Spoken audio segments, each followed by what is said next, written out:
आप लिहो तुम कथा सुधारी। सतनाम श्री वाहिगुरु साहिब जीओ। दोहरा ग्राम नाम रमदास के, बिरद के सदन सदाए। तह को पहुँचे जाए कर, गुर गुण भन समुदाय। वाहिगुरु जी का खालसा वाहिगुरु जी की फतेह। परम सन्मान जो गुरु की साजी नवाजी होई। गुरु खालसा साध संगत जी सतगुਰਾਂ ਦੀ ਪਵਿੱਤਰ ਹਜ਼ੂਰੀ ਵਿਖੇ ਹਾਜ਼ਰੀਆਂ ਭਰ ਕੇ ਆਪਣੇ ਮਨੁੱਖਾ ਜੀਵਨ ਦੀਆਂ ਕੀਮਤੀ ਘੜੀਆਂ ਨੂੰ ਸਫਲਿਆਂ ਕਰ ਰਹੇ ਹੋ। ਆਪ ਜੀ ਅਤਿਅੰਤ ਵੱਡੇ ਭਾਗਾਂ ਵਾਲੇ ਹੋ। ਧੰਨ ਧੰਨ ਸਾਹਿਬ ਸ੍ਰੀ ਗੁਰੂ ਹਰਗੋਬਿੰਦ ਸਾਹਿਬ ਮੇਰੀ ਪੀਰੀ ਦੇ ਮਾਲਕ ਛੇਵੇਂ ਪਾਤਸ਼ਾਹ ਜੀ ਦੇ ਚਰਨਾਂ ਵਿੱਚ ਬਾਬਾ ਬੁੱਢਾ ਸਾਹਿਬ ਜੀ ਮਿਲਣ ਵਾਸਤੇ ਆਏ ਹਨ। ਕੁਝ ਸਮਾਂ ਸ੍ਰੀ ਹਰਗੋਬਿੰਦਪੁਰ ਰਹਿ ਕੇ ਇਸ ਧਰਤੀ ਦਾ ਨਾਮ ਵੀ ਬਾਬਾ ਬੁੱਢਾ ਜੀ ਨੇ ਸ੍ਰੀ ਹਰਗੋਬਿੰਦਪੁਰ ਰੱਖਿਆ। ਫਿਰ ਗੁਰੂ ਸਾਹਿਬ ਤੋਂ ਆਗਿਆ ਲੈ ਕੇ ਰਾਮਦਾਸ ਨੂੰ ਚਲੇ ਗਏ।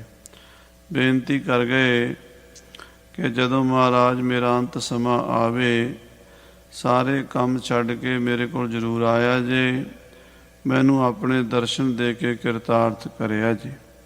ਸੋ ਬਾਬਾ ਬੁੱਢਾ ਸਾਹਿਬ ਜੀ ਉਸ ਨਗਰ ਵਿੱਚ ਰਾਮਦਾਸ ਵਿੱਚ, ਜਿਸ ਦਾ ਪੁਰਾਤਨ ਨਾਮ ਝੰਡੇ ਰਾਮਦਾਸ ਕੇ ਹੈ, ਗੁਰੂ ਰਾਮਦਾਸ ਜੀ ਮਹਾਰਾਜ ਨੇ ਨਾਮ ਰੱਖਿਆ ਸੀ। ਕਿਉਂਕਿ ਬਾਬਾ ਜੀ ਕਹਿੰਦੇ ਸਨ ਵੀ ਗੁਰੂ ਸਾਹਿਬ ਦੇ ਨਾਮ 'ਤੇ ਇਸ ਪਿੰਡ ਦਾ ਨਾਮ ਰੱਖਿਆ ਜਾਵੇ, ਅਤੇ ਸਤਿਗੁਰੂ ਕਹਿੰਦੇ ਸੀ ਵੀ ਤੁਹਾਡੇ ਪੜਪੋਤਰੇ ਝੰਡੇ ਦੇ ਨਾਮ 'ਤੇ ਰੱਖੀਏ।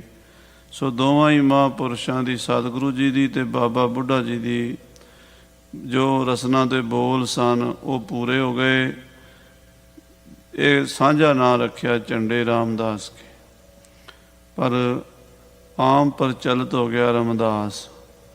ਉੱਧਰ ਮਾਝੇ ਵਿੱਚ ਇਹ ਨਗਰ ਹੈ।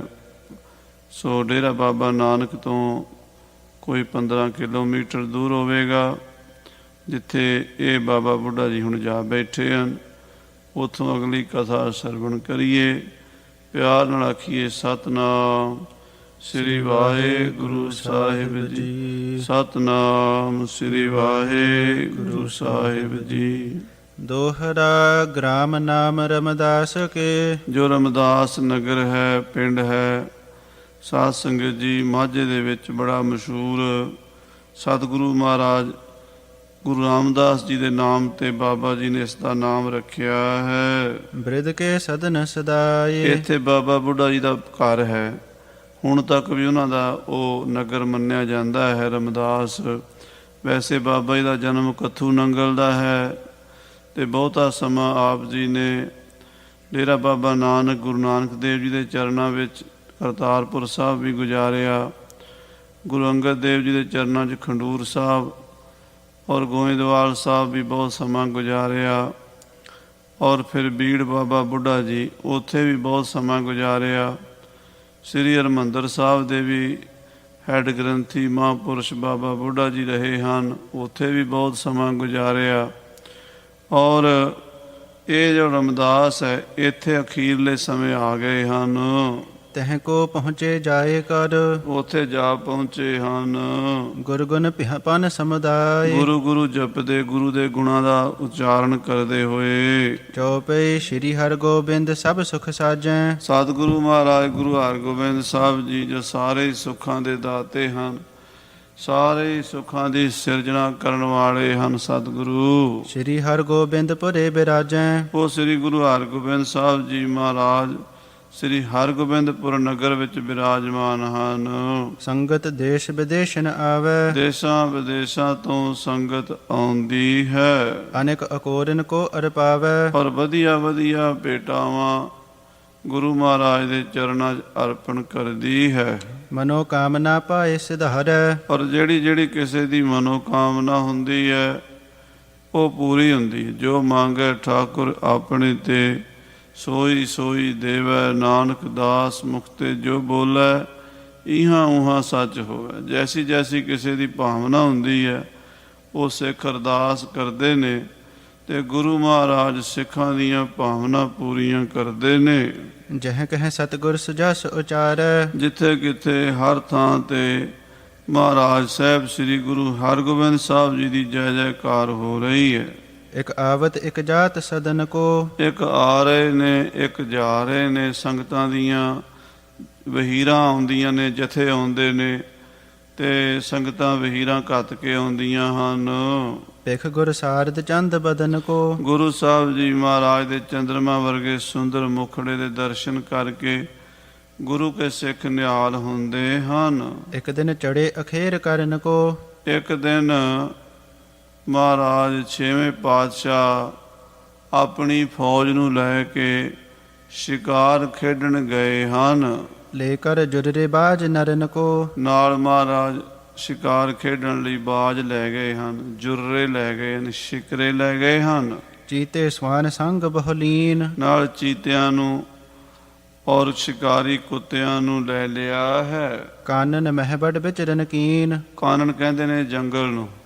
ਜੰਗਲ ਵਿੱਚ ਵਿਚਰ ਕੇ ਮਹਾਰਾਜ ਨੇ ਸ਼ਿਕਾਰ ਖੇਡਿਆ ਹੈ। ਸੁਭਟ ਸੰਗ ਗਨ ਚੜੇ ਤੋ ਰੰਗ, ਭਾਈ ਬਿਧੀ ਚੰਦ ਜੀ ਵਰਗੇ ਹੋਰ ਬੜੇ ਸੂਰਮੇ ਯੋਧੇ ਘੋੜਿਆਂ ਤੇ ਸਵਾਰ ਗੁਰੂ ਜੀ ਦੇ ਨਾਲ ਹਮ ਰਕਾਬ ਹੋ ਕੇ ਸ਼ਿਕਾਰ ਖੇਡਦੇ ਹਨ। ਹਤੇ ਬ੍ਰਿੰਦ ਹੀ ਛੋਰ ਤੁਫੰਗ, ਬਹੁਤ ਸਾਰਾ ਸ਼ਿਕਾਰ ਖੇਡਿਆ, ਜੰਗਲੀ ਸੂਰਾਂ ਦਾ, ਸਸਿਆਂ ਦਾ ਔਰ 12 ਸਿੰਘੇ ਹਿਰਨ ਮਾਰੇ ਹਨ।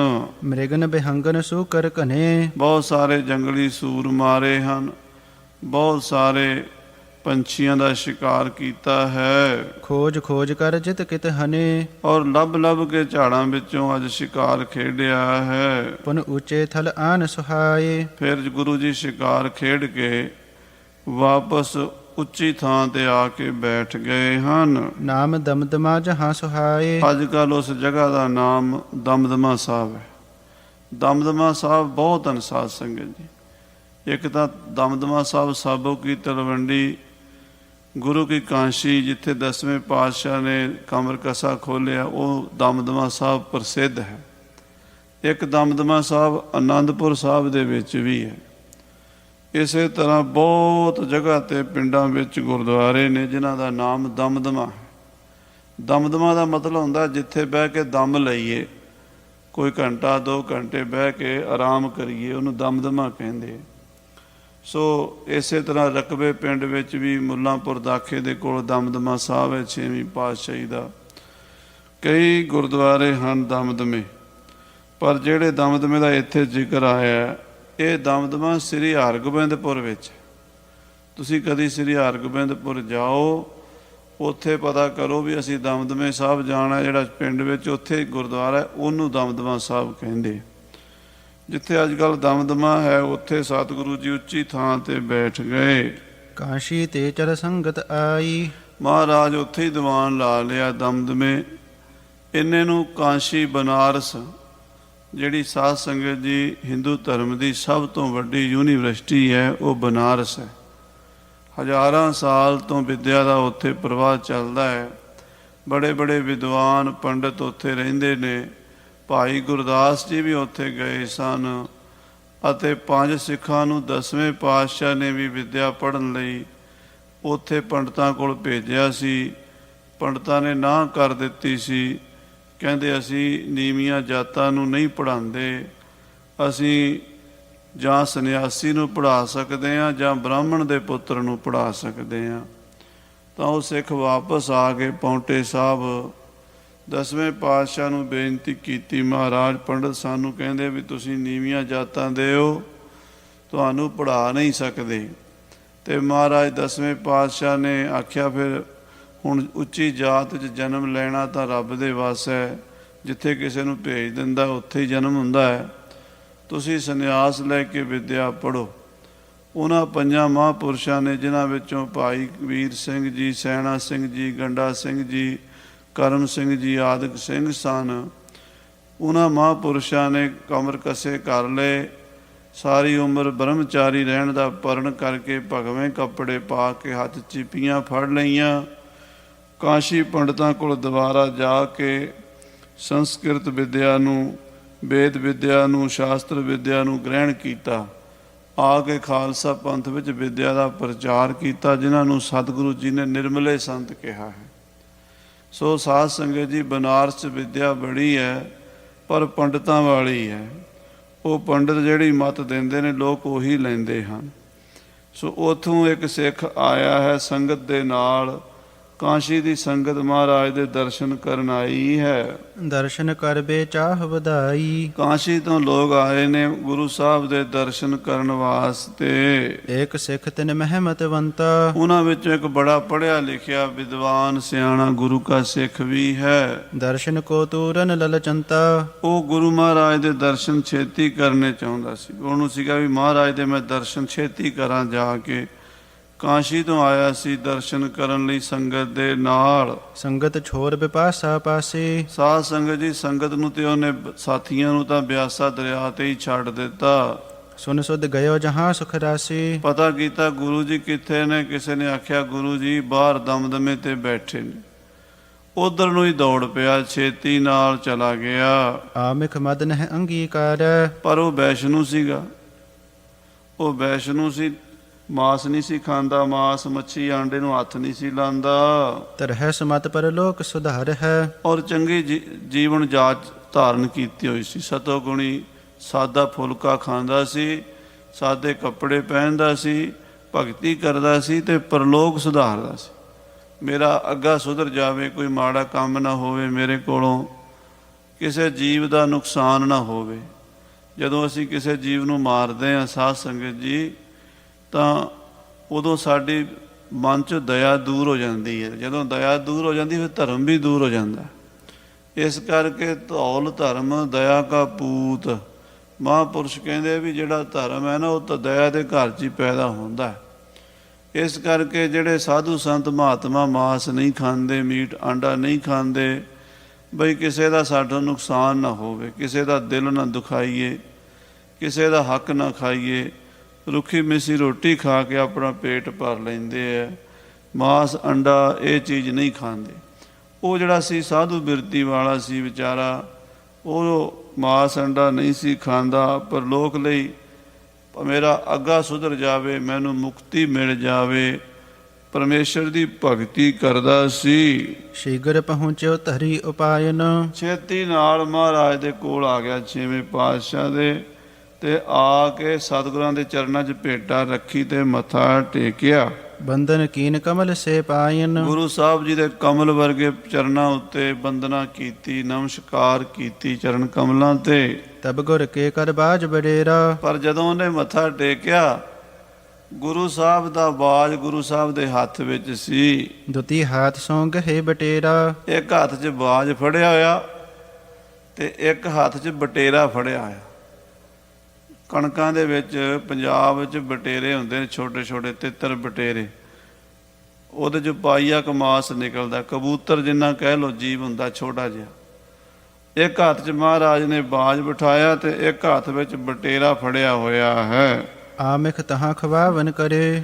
ਤੇ ਬਾਜ ਦੇ ਅੱਗੇ ਕਰਦੇ ਨੇ, ਬਾਜ ਮਾਰਦਾ ਚੁੰਝ ਤੇ ਉਹਦਾ ਮਾਸ ਕੱਟ ਕੱਟ ਕੇ ਖਾਂਦਾ ਹੈ। ਦੋਨੋਂ ਕਰ ਸ਼ਰੋਣਤ ਸੋ ਭਰੇ। ਤੇ ਗੁਰੂ ਸਾਹਿਬ ਦੇ ਦੋਵੇਂ ਹੱਥ ਲਹੂ ਨਾਲ ਲਿਬੜੇ ਹੋਏ ਨੇ। ਸਤਿਗੁਰੂ ਜੀ ਦੇ ਇੱਕ ਹੱਥ ਵਿੱਚ ਬਟੇਰਾ ਹੈ, ਉਹਦਾ ਲਹੂ ਵਗ ਰਿਹਾ, ਉਤੋਂ ਬਾਜ਼ ਮਾਰ ਕੇ ਤੇ ਉਹਦਾ ਮਾਸ ਖਾਂਦਾ ਜਦੋਂ ਤੇ ਉਹਦਾ ਲਹੂ ਵਗਦਾ। ਜੋ ਸਤਿਗੁਰੂ ਜੀ ਦੇ ਦੋਵਾਂ ਹੱਥਾਂ ਨੂੰ ਲਹੂ ਲੱਗਾ ਹੋਇਆ ਹੈ, ਖੂਨ ਲੱਗਾ ਹੋਇਆ। ਹੇਰਤ ਸਿੱਖ ਨੇ ਤਰਕ ਵਿਚਾਰੀ। ਉਹ ਜਿਹੜਾ ਵਿਚਾਰਾ ਕਾਂਸ਼ੀ ਤੋਂ ਆਇਆ ਸੀ, ਉਹਨੇ ਕਦੀ ਇੱਦਾਂ ਦੇਖਿਆ ਨਹੀਂ ਸੀ। ਉਹ ਰਿਹਾ ਸੀ ਵੈਸ਼ਨੂ ਸਾਧੂਆਂ ਦੀ, ਬੈਰਾਗੀਆਂ ਦੀ ਸੰਗਤ ਵਿੱਚ, ਜਿਹੜੇ ਮਾਸ ਅੰਡੇ ਨੂੰ ਹੱਥ ਵੀ ਨਹੀਂ ਲਾਉਂਦੇ, ਨਾਂ ਵੀ ਨਹੀਂ ਲੈਂਦੇ। ਤੇ ਉਹ ਜਦੋਂ ਉਹਨੇ ਵੇਖਿਆ ਵੀ ਗੁਰੂ ਸਾਹਿਬ ਬਾਜ ਨੂੰ ਖਵਾਈ ਜਾਂਦੇ ਤੇ ਬਾਜ ਖਾਈ ਜਾਂਦਾ ਬੜੇ ਆਰਾਮ ਨਾਲ, ਤੇ ਗੁਰੂ ਸਾਹਿਬ ਦੇ ਹੱਥ ਵਿੱਚ ਬਟੇਰਾ ਤੜਫ ਰਿਹਾ ਹੈ, ਉਹਦਾ ਲਹੂ ਵਗ ਰਿਹਾ, ਤਾਂ ਉਹ ਵਿਚਾਰੇ ਦੇ ਮਨ 'ਚ ਤਰਕ ਆ ਗਈ, ਸ਼ੰਕਾ ਆ ਗਿਆ। ਗਾਦੀ ਸ਼੍ਰੀ ਨਾਨਕ ਕੀ ਭਾਰੀ। ਕਹਿਣ ਲੱਗਾ ਇਹ ਕੀ ਹੋ ਰਿਹਾ? ਇਹ ਤੇ ਗੁਰੂ ਨਾਨਕ ਦੀ ਗੱਦੀ ਦੀ ਬੜੀ ਮਹਿਮਾ ਸੁਣੀ ਹੈ ਵੀ ਬਾਬਾ ਨਾਨਕ ਜੀ ਬੜੇ ਵੱਡੇ ਹੋਏ ਮਹਾਂਪੁਰਸ਼, ਦਇਆ ਵਿਹੀਨ ਕਰਤ ਇਹ ਕਾਜਾ। ਪਰ ਇਹ ਗੁਰੂ ਨਾਨਕ ਦੀ ਗੱਦੀ ਦੇ ਮਾਲਕ ਹੋ ਕੇ ਛੇਵੇਂ ਪਾਤਸ਼ਾਹ ਜਿਹੜਾ ਕੰਮ ਕਰ ਰਹੇ ਨੇ ਦਇਆ ਤੋਂ ਬਿਨਾਂ ਕਰ ਰਹੇ ਨੇ। ਦਇਆ ਵਿਹੀਨ ਕਰਤ ਇਹ ਕਾਜਾ। ਇਹ ਕੰਮ ਜਿਹੜਾ ਕਰ ਰਹੇ ਨੇ ਇਹ ਤੇ ਦਇਆ ਤੋਂ ਬਿਨਾਂ, ਇਹ ਤਾਂ ਦਇਆ ਰਹਿਮ ਤਰਸ ਹੈ ਹੀ ਨਹੀਂ ਇਹਨਾਂ ਦੇ ਮਨ ਵਿੱਚ। ਇੰਨੀ ਨਿਰਦਇਤਾ ਦੇ ਨਾਲ ਬਾਜ ਬਟੇਰੇ ਨੂੰ ਖਾ ਰਿਹਾ, ਇਹ ਆਪਣੇ ਹੱਥ 'ਤੇ ਬਿਠਾ ਕੇ ਖਵਾ ਰਹੇ ਨੇ। ਭਲਾ ਇਹ ਗੁਰੂਆਂ ਮਹਾਂਪੁਰਸ਼ਾਂ ਨੂੰ ਇੱਦਾਂ ਚੰਗਾ ਲੱਗਦਾ? ਜਿਨ ਕੋ ਨਾਮ ਗਰੀਬ ਨਿਵਾਜਾ। ਗੁਰੂ ਨਾਨਕ ਨੂੰ ਤਾਂ ਕਹਿੰਦੇ ਗਰੀਬ ਨਵਾਜ, ਤੇ ਇਹ ਗਰੀਬਾਂ ਨੂੰ ਨਵਾਜਣ ਵਾਲੇ ਆ ਕਿ ਗਰੀਬਾਂ ਨੂੰ ਮਰਵਾਉਣ ਵਾਲੇ ਆ? ਕਾਸ਼ੀ ਤਜ ਕਰ ਦੂਰ ਕਨੇਰੇ। ਮੈਂ ਕਾਸ਼ੀ ਛੱਡ ਕੇ ਆਇਆ, ਇੰਨੀ ਦੂਰ ਸੈਂਕੜੇ ਮੀਲ, ਲਗਭਗ 1200 ਕਿਲੋਮੀਟਰ ਸਫ਼ਰ ਕੀਤਾ, ਇੱਥੇ ਆਇਆ ਹਾਂ। ਆਏ ਇਹਾਂ ਰੀਤ ਅਸਹੇਰੇ। ਇੱਥੇ ਆ ਕੇ ਮੈਂ ਇਹ ਕੀ ਵੇਖ ਰਿਹਾ ਹਾਂ? ਭਲਾ ਇੱਦਾਂ ਗੁਰੂਆਂ ਨੂੰ ਮਾਸ ਬਾਜ ਨੂੰ ਖਵਾਉਣਾ ਚਾਹੀਦਾ, ਜਿਹੜਾ ਇਹ ਸ਼ਿਕਾਰ ਵੀ ਖੇਡ ਕੇ ਲਿਆਏ ਨੇ? ਇੰਨੇ ਤਿੱਤਰ ਬਟੇਰੇ ਮਾਰੇ ਹੋਏ ਨੇ, ਇੰਨਾ ਸੂਰ ਮਾਰੇ ਪਏ ਨੇ, ਇਤਨੇ ਹਿਰਨ ਮਾਰੇ ਪਏ ਨੇ। ਇਹ ਜਿਹੜਾ ਕੰਮ ਹੈ ਇਹ ਗੁਰੂਆਂ ਦਾ ਨਹੀਂ। ਹਾਂਜੀ, ਇਮ ਗਿਣਤੀ ਮਨ ਗਿਣਤ ਮਹਾਨੀ। ਇੱਦਾਂ ਉਹ ਸਿੱਖ ਸੰਸੇ 'ਚ ਪੈ ਗਿਆ, ਗਿਣਤੀ ਮਿਣਤੀ 'ਚ ਪੈ ਗਿਆ। ਸਾਧ ਸੰਗਤ ਜੀ, ਇਹ ਗਿਣਤੀ ਅਜੇ ਵੀ ਚੱਲਦੀ ਹੈ ਤੇ ਇਹ ਗਿਣਤੀ ਚੱਲਦੀ ਰਹਿਣੀ, ਇਹ ਮਿਟਣੀ ਕੋਈ ਨਹੀਂ। ਅੱਜ ਵੀ ਸਾਨੂੰ ਕਈ ਪੁੱਛਦੇ ਆ, ਗਿਆਨੀ ਜੀ ਮਾਸ ਖਾ ਲੈਣਾ ਚਾਹੀਦਾ ਕਿ ਨਹੀਂ? ਉਹ ਸਾਡੇ ਕੋਲੋਂ ਸਰਟੀਫਿਕੇਟ ਮੰਗਦੇ ਆ ਵੀ ਤੁਸੀਂ ਲਿਖ ਕੇ ਦੇ ਦਿਓ ਵੀ ਖਾ ਲੈਣਾ ਚਾਹੀਦਾ। ਖਾਲਸਾ ਜੀ, ਇਹ ਚੀਜ਼ਾਂ ਜਦੋਂ ਭਜਨ ਬੰਦਗੀ ਕਰੋਗੇ, ਸਤਸੰਗ ਕਰੋਗੇ, ਸੇਵਾ ਕਰੋਗੇ, ਪੰਥ ਵਿੱਚ ਵਿਚਰੋਗੇ, ਫਿਰ ਸਮਝ ਆਉਣੀ ਹੈ। ਪਰ ਪਹਿਲੀ ਗੱਲ ਇਹ ਆ ਵੀ ਨਹੀਂ ਖਾਣਾ ਚਾਹੀਦਾ। ਕਿਉਂ? ਜਿਹੜੀ ਸਾਡੀ ਬੁੱਧੀ ਹੈ ਨਾ, ਜਿਹੋ ਜਿਹਾ ਅੰਨ ਖਾਵਾਂਗੇ ਉਹੋ ਜਿਹਾ ਮਨ ਹੋ ਜਾਂਦਾ। ਜੇ ਮਾਸ ਖਾਵਾਂਗੇ ਤਾਂ ਬਿਰਤੀ ਉੱਦਾਂ ਦੀ ਹੋ ਜਾਏਗੀ। ਸਤਿਗੁਰੂ ਪਾਤਸ਼ਾਹ ਦੀਆਂ ਅਸੀਂ ਰੀਸਾਂ ਨਹੀਂ ਕਰ ਸਕਦੇ, ਉਹਨਾਂ ਦੀ ਖੇਡ ਨਿਆਰੀ ਹੈ। ਜਿਹੜਾ ਗੁਰੂ ਦਾ ਖਾਲਸਾ ਸ਼ਸਤਰ ਧਾਰੀ ਹੈ ਉਹਦਾ ਵੀ ਹੱਕ ਹੈ, ਪਰ ਜਿਹੜੇ ਮੇਰੇ ਵਰਗੇ ਉਂ ਹੀ ਵਿਹਲੇ ਹੀ ਖਾਈ ਜਾਣ ਲਿਆ ਕੇ ਦੁਕਾਨਾਂ ਤੋਂ, ਉਹਨਾਂ ਲਈ ਮਨ੍ਹਾ ਹੈ। ਸੋ ਰਹੋ ਵਿਚਾਰ, ਇਹ ਮਸਲਾ ਨਾ ਮੈਂ ਹੱਲ ਕਰ ਸਕਦਾ, ਨਾ ਦੁਨੀਆ ਦਾ ਕੋਈ ਵਿਦਵਾਨ ਕਰ ਸਕਿਆ। ਵੇਦਾਂ ਦੇ ਸਮੇਂ ਤੋਂ ਚਲੀ ਆ ਰਹੀ ਹੈ ਬਹਿਸ। ਵੇਦਾਂ ਵਿੱਚ ਵੀ ਹੈ, ਸ਼ਾਸਤਰਾਂ ਵਿੱਚ ਵੀ ਹੈ, ਪੁਰਾਣਾਂ ਵਿੱਚ ਵੀ ਹੈ, ਗੁਰਬਾਣੀ ਵਿੱਚ ਵੀ ਹੈ, ਸਾਡੇ ਇਤਿਹਾਸ ਦੇ ਗ੍ਰੰਥਾਂ 'ਚ ਦੋਵੇਂ ਪੱਖ ਹੁੰਦੇ। ਸੋ ਇਹਦੇ 'ਚ ਇਸ ਝਗੜੇ 'ਚ ਪੈਣਾ ਨਹੀਂ ਚਾਹੀਦਾ। ਸਤਿਗੁਰੂ ਨਾਨਕ ਦੇਵ ਜੀ ਨੇ ਫੈਸਲਾ ਦਿੱਤਾ, ਮਾਸ ਮਾਸ ਕਰ ਮੂਰਖ ਝਗੜੇ। ਇਹ ਝਗੜਾ ਮੂਰਖ ਕਰਦੇ। ਸਿਆਣਾ ਬੰਦਾ ਕਦੀ ਇਹਦੇ 'ਤੇ ਡਿਬੇਟ ਨਹੀਂ ਕਰਦਾ। ਜਿਹੜਾ ਮੂਰਖ ਹੈ ਉਹ ਇਹਦੇ 'ਚ ਬਹਿਸ 'ਚ ਪੈ ਜਾਂਦਾ ਹੈ। ਜਿਹੜੇ ਮੂਰਖ ਖਾਣ ਦੇ ਹੱਕ 'ਚ ਨੇ ਉਹ ਖਾਣ ਦੇ ਹੱਕ 'ਚ ਦਲੀਲਾਂ ਦੇਈ ਜਾਂਦੇ ਆ, ਅਤੇ ਜਿਹੜੇ ਵਿਰੋਧ ਵਿੱਚ ਨੇ ਉਹ ਵੀ ਮੂਰਖਤਾ ਕਰਦੇ, ਉਹ ਵੀ ਉਹਦਾ ਵਿਰੋਧ ਕਰੀ ਜਾਂਦੇ ਆ। ਤੱਤ ਗਿਆਨ ਕਿਸੇ ਨੂੰ ਪਤਾ ਨਹੀਂ ਹੁੰਦਾ। ਸੋ ਸੱਚੇ ਪਾਤਸ਼ਾਹ ਜੀ ਦੇ ਕੋਲ ਉਹ ਜਿਹੜਾ ਆਇਆ ਸੀ ਕਾਸ਼ੀ ਦਾ ਸਿੱਖ, ਸ਼ੰਕੇ 'ਚ ਪੈ ਗਿਆ। ਕਹਿਣ ਲੱਗਾ, ਇਹ ਗੁਰੂ ਕੀ ਕਰ ਰਹੇ ਨੇ? ਮਾਸ ਕੱਟ ਕੱਟ ਕੇ ਬਾਜ ਖਾਈ ਜਾਂਦਾ, ਤਿੱਤਰ ਤੜਫ ਰਿਹਾ ਬਟੇਰਾ, ਅਤੇ ਉਹਨੂੰ ਹੱਥਾਂ ਵਿੱਚ ਫੜਿਆ, ਦੋਵੇਂ ਹੱਥਾਂ 'ਚ ਲਹੂ ਲੱਗਾ। ਗੁਰੂਆਂ ਦੇ ਹੱਥਾਂ 'ਚ ਤਾਂ ਮਾਲਾ ਹੁੰਦੀ ਹੈ, ਵਾਹਿਗੁਰੂ ਵਾਹਿਗੁਰੂ ਜਪਣ, ਰਾਮ ਰਾਮ ਜਪਣ। ਇਹ ਗੁਰੂਆਂ ਦਾ ਕੀ ਕੰਮ ਹੈ? ਸ਼੍ਰੀ ਗੁਰੂ ਹਰਗੋਬਿੰਦ ਸਭ ਜਾਨੀ। ਜਾਣੀ ਜਾਣ ਅੰਤਰ ਜਾਮੀ, ਘਟ ਘਟ ਕੇ ਅੰਤਰ ਕੀ ਜਾਣਤ, ਭਲੇ ਬੁਰੇ ਕੀ ਪੀਰ ਪਛਾਣਤ। ਮਹਾਰਾਜ ਸਤਿਗੁਰੂ ਹਰਗੋਬਿੰਦ ਸਾਹਿਬ ਜੀ ਜਾਣੀ ਜਾਣ ਜਾਣ ਗਏ। ਕਿਆ ਚਿਤਵਤ ਚਿਤ ਮਹਿ ਬਹੁਤਰ ਕਾ। ਮਹਾਰਾਜ ਬੋਲੇ, ਹਾਂ ਬਈ ਸਿੱਖਾ, ਕੀ ਸ਼ੰਕਾ ਕਰਦਾ? ਕਿਹੜੀਆਂ ਸੋਚਾਂ 'ਚ ਪਿਆ ਹੋਇਆ? ਭੇਵ ਨਾ ਜਾਣ ਸਕੈ ਤੂੰ ਧੁਰ ਕਾ। ਇਹ ਧੁਰ ਦੀਆਂ ਖੇਡਾਂ ਨੇ, ਤੈਨੂੰ ਨਹੀਂ ਸਮਝ ਆਉਣੀ ਹੈ, ਇਹਦਾ ਭੇਦ ਨਹੀਂ ਆ ਸਕਦਾ। ਸਾਧ ਸੰਗਤ ਜੀ, ਜਦੋਂ ਭੇਦ ਆ ਜਾਂਦਾ ਫਿਰ ਬੋਲਣਾ ਬੰਦ ਹੋ ਜਾਂਦਾ। ਜਿੰਨਾ ਚਿਰ ਭੇਦ ਨਹੀਂ ਆਉਂਦਾ ਉਹਨਾਂ ਚਿਰ ਬੰਦਾ ਸਾਰੀ ਉਮਰ ਕਿਵੇਂ, ਕਿੱਦਾਂ, ਕੀ, ਕਿਉਂ ਇਹਦੇ 'ਚ ਪਿਆ ਰਹਿੰਦਾ। ਮਹਾਰਾਜ ਕਹਿੰਦੇ, ਤੈਨੂੰ ਅਜੇ ਭੇਦ ਨਹੀਂ ਇਸ ਗੱਲ ਦਾ, ਚੁੱਪ ਰਹਿ ਤੂੰ। ਹਾਂਜੀ, ਸੁਨਤ ਸਿੱਖ ਗੁਰ ਤੇ ਬਿਸਮਾਇਓ। ਗੁਰੂ ਸਾਹਿਬ ਜੀ ਦੇ ਬਚਨ ਸੁਣ ਕੇ ਹੈਰਾਨ ਹੋ ਗਿਆ ਸਿੱਖ। ਕਹਿੰਦਾ, ਇਹਨਾਂ ਨੇ ਤੇ ਮੇਰੇ ਮਨ ਦੀ ਜਾਣ ਲਈ ਹੈ, ਜਿਹੜੀ ਗੱਲ ਮੇਰੇ ਮਨ ਵਿੱਚ ਚੱਲ ਰਹੀ ਹੈ ਇਹ ਸਮਝ ਗਏ ਹਨ ਸਤਿਗੁਰੂ। ਹੋਏ ਦੀਨ ਕਰ ਬਿਨੈ ਅਲਾਇਓ। ਤੇ ਬੜੀ ਨਿਮਰਤਾ ਦੇ ਨਾਲ ਉਹਨੇ ਹੱਥ ਜੋੜ ਲਏ। ਹੈ ਸੀ ਬੜਾ ਗੁਰਮੁਖ, ਚੰਗੇ ਸੁਭਾਅ ਦਾ ਸੀ। ਕਈ ਹੁੰਦੇ ਆ, ਉਹਨਾਂ ਨੂੰ ਬ੍ਰਹਮਾ ਵੀ ਆ ਕੇ ਸਮਝਾਵੇ ਨਾ, ਉਹਨਾਂ ਨੂੰ ਸਮਝ ਨਹੀਂ ਆਉਂਦੀ। ਜਿਹੜੇ ਗੁਰਮੁਖ ਹੁੰਦੇ ਆ ਉਹ ਛੇਤੀ ਸਮਝ ਜਾਂਦੇ ਆ। ਉਹਨੇ ਹੱਥ ਜੋੜ ਲਏ, ਸਤਿਗੁਰਾਂ ਨੂੰ ਕਹਿਣ ਲੱਗਾ, ਕਿਰਪਾ ਨਿਧਾਨ ਆਪ ਸਭ ਜਾਣੋ। ਮਹਾਰਾਜ, ਇਹ ਕਿਰਪਾ ਨਿਧਾਨ ਸਤਿਗੁਰੂ ਆਪ ਜਾਣੀ ਜਾਣੋ। ਆਪ ਜੀ ਤੋਂ ਸੱਚੇ ਪਾਤਸ਼ਾਹ ਵੱਡਾ ਗਿਆਨੀ ਕੋਈ ਨਹੀਂ ਹੈ। ਘਟ ਘਟ ਕੋ ਬਿਰਤਾਂਤ ਨਹਿ ਛਾਨਹੁ। ਆਪ ਜੀ ਨੂੰ ਘਟ ਘਟ ਦਾ ਗਿਆਨ ਹੈ। ਜੋ ਪ੍ਰਾਣੀ ਦੇ ਅੰਦਰ ਚੱਲ ਰਿਹਾ ਨਾ, ਸਭ ਤੁਸੀਂ ਜਾਣਦੇ ਹੋ। ਆਪ ਤੋਂ ਕੋਈ ਗੱਲ ਛਾਨੋ ਲੁਕੀ ਛਿਪੀ ਨਹੀਂ ਹੈ। ਹਾਂਜੀ, ਮੈਂ ਕਿਆ ਕਹੋ ਨ ਸਮਰੱਥ ਕੋਈ। ਮਹਾਰਾਜ ਮੈਂ ਕੀ ਕਹਿ ਸਕਦਾ, ਮੇਰੀ ਕੀ ਤਾਕਤ ਹੈ, ਮੇਰੇ 'ਚ ਕੋਈ ਸਮਰੱਥਾ ਨਹੀਂ ਜੋ ਆਪ ਜੀ ਦੇ ਸਾਹਮਣੇ ਬੋਲ ਸਕਾਂ। ਵਹਿਰ ਕਿਰਿਆ ਪਿਖ ਸ਼ੰਕਾ ਹੋਈ। ਮਹਾਰਾਜ ਮੈਂ ਅੰਦਰਲੀ ਗੱਲ ਤੇ ਤੁਹਾਡੀ ਜਾਣ ਨਹੀਂ ਨਾ ਸਕਦਾ। ਤੁਹਾਡੀ ਬਾਹਰਲੀ ਕਿਰਿਆ ਵੇਖ ਕੇ ਮੈਨੂੰ ਸ਼ੰਕਾ ਹੋ ਗਿਆ। ਇਹ ਬਾਹਰਲੀ ਕਿਰਿਆ ਸੀ ਵੀ ਗੁਰੂ ਸਾਹਿਬ ਇੱਕ ਪਾਸੇ ਤਿੱਤਰ ਨੂੰ ਬਿਠਾਇਆ, ਇੱਕ ਪਾਸੇ ਬਾਜ ਨੂੰ, ਤੇ ਬਾਜ ਤਿੱਤਰ ਨੂੰ ਖਾਈ ਜਾਂਦਾ ਤੇ ਗੁਰੂ ਸਾਹਿਬ ਦੇ ਹੱਥ ਲਹੂ ਨਾਲ ਲਿਬੜੇ ਹੋਏ ਨੇ। ਉਧਰ ਸਿੰਘਾਂ ਨੇ ਵੀ ਸ਼ਿਕਾਰ ਮਾਰ ਕੇ ਲਿਆਂਦਾ ਸਾਰਿਆਂ ਨੇ। ਇਹ ਚੀਜ਼ ਦੇਖ ਕੇ ਮੈਨੂੰ ਸ਼ੰਕਾ ਹੋ ਗਈ ਹੈ। ਤਬ ਸਤਿਗੁਰ ਤਿਨ ਖਗ ਕੀ ਗਾਥਾ। ਫਿਰ ਮਹਾਰਾਜ ਉਹਨਾਂ ਦੋਵਾਂ ਪੰਛੀਆਂ ਦੀ ਗੱਲ ਸੁਣਾਉਣ ਲੱਗੇ, ਕਥਾ ਸੁਣਾਉਣ ਲੱਗੇ। ਪ੍ਰਥਮ ਜਨਮ ਕੀ ਕਹਿ ਸਿਖ ਸਾਥਾ। ਮਹਾਰਾਜ ਉਹਨੂੰ ਸਿੱਖ ਨੂੰ ਪਿਛਲੇ ਜਨਮ ਦੀ ਕਹਾਣੀ ਇਹਨਾਂ ਦੋਵਾਂ ਪੰਛੀਆਂ ਦੀ ਦੱਸਦੇ ਹਨ। ਹੁਤੋ ਬਟੇਰਾ ਕੇ ਵਟ ਸਰਤਾ। ਮਹਾਰਾਜ ਕਹਿੰਦੇ ਆ ਜਿਹੜਾ ਸਾਡੇ ਹੱਥ 'ਚ ਬਟੇਰਾ ਫੜਿਆ ਨਾ, ਤਿੱਤਰ ਬਟੇਰਾ, ਇਹ ਪਿਛਲੇ ਜਨਮ 'ਚ ਨਦੀ ਦੇ ਉੱਤੇ ਮਲਾਹ ਸੀਗਾ। ਜਿਹੜਾ ਸਾਧ ਸੰਗਤ ਜੀ ਬੋਟ ਨੂੰ ਡਰਾਈਵ ਕਰਦਾ ਹੈ ਨਾ, ਜਿਹੜਾ ਬੋਟ ਚਲਾਉਂਦਾ ਨਦੀ ਦੇ ਵਿੱਚ, ਉਹਨੂੰ ਮਲਾਹ ਕਹਿੰਦੇ ਪੰਜਾਬੀ ਵਿੱਚ। ਉੱਦਾਂ ਇਹਨੂੰ ਸੰਸਕ੍ਰਿਤ 'ਚ ਕੇਵਟ ਵੀ ਕਹਿੰਦੇ ਆ, ਖੇਵਟ ਵੀ ਕਹਿ ਦਿੰਦੇ ਆ, ਮਲਾਹ ਵੀ ਕਹਿੰਦੇ ਆ। ਇਹ ਕਈ ਨਾਮ ਨੇ। ਸੋ ਇਹ ਨਦੀ ਦੇ ਵਿੱਚ ਬੇੜੀ ਚਲਾਉਂਦਾ ਸੀ, ਕਿਸ਼ਤੀ ਚਲਾਉਂਦਾ ਸੀ। ਲੇਤ ਮਜੂਰੀ ਪਾਰ ਉਤਰਤਾ। ਤੇ ਮਲਾਹ ਸੀਗਾ। ਜੇ ਕੋਈ ਸਵਾਰੀਆਂ ਹੁੰਦੀਆਂ ਸੀ ਉਹਨਾਂ ਕੋਲੋਂ ਪੈਸੇ ਲੈ ਕੇ, ਭਾੜਾ ਲੈ ਕੇ, ਕਿਰਾਇਆ ਲੈ ਕੇ ਤੇ ਪਾਰ ਲੰਘਾ ਦਿੰਦਾ ਸੀ। ਜਥਰਤ ਸ਼੍ਰੀ ਸਤਿਗੁਰ ਕੇ ਤੀਰ। ਚੌਥੇ ਪਾਤਸ਼ਾਹ ਸਾਡੇ ਗੁਰਦੇਵ ਦਾਦਾ ਜੀ ਧੰਨ ਗੁਰੂ ਰਾਮਦਾਸ ਮਹਾਰਾਜ ਦੇ ਕੋਲ ਹੁਤੋ ਬਾਜ ਇਹ ਸਿੱਖ ਸਰੀਰ। ਇਹ ਜਿਹੜਾ ਬਾਜ ਹੈ ਨਾ, ਇਹ ਸਿੱਖ ਸੀ ਗੁਰੂ ਰਾਮਦਾਸ ਦਾ।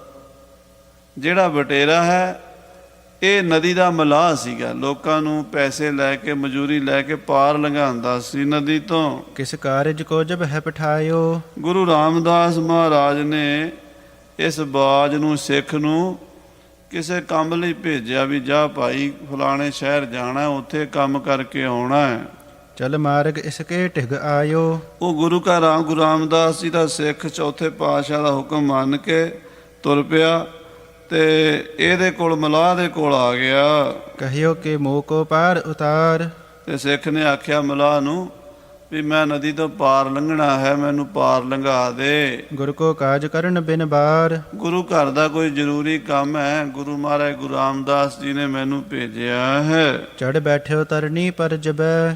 ਤੇ ਜਦੋਂ ਸਿੱਖ ਕਿਸ਼ਤੀ 'ਚ ਬਹਿ ਗਿਆ, ਬੇੜੀ 'ਚ ਬਹਿ ਗਿਆ, ਸਰਤਾ ਬੀਚ ਚਲੀ ਤਰ ਤਬੈ। ਤੇ ਬੇੜੀ ਨਦੀ ਦੇ ਵਿੱਚ ਠਿੱਲ ਪਈ, ਨਦੀ ਦੇ ਵਿੱਚ ਬੇੜੀ ਚੱਲ ਪਈ। ਸਭ ਤੇ ਲਈ ਮਜੂਰੀ ਜਾਚ। ਤੇ ਮਲਾਹ ਨੇ ਸਾਰਿਆਂ ਨੂੰ ਆਖਿਆ ਲਿਆਓ ਵੀ ਆਪੋ ਆਪਣੇ ਪੈਸੇ ਦਿਓ, ਭਾੜਾ ਦਿਓ।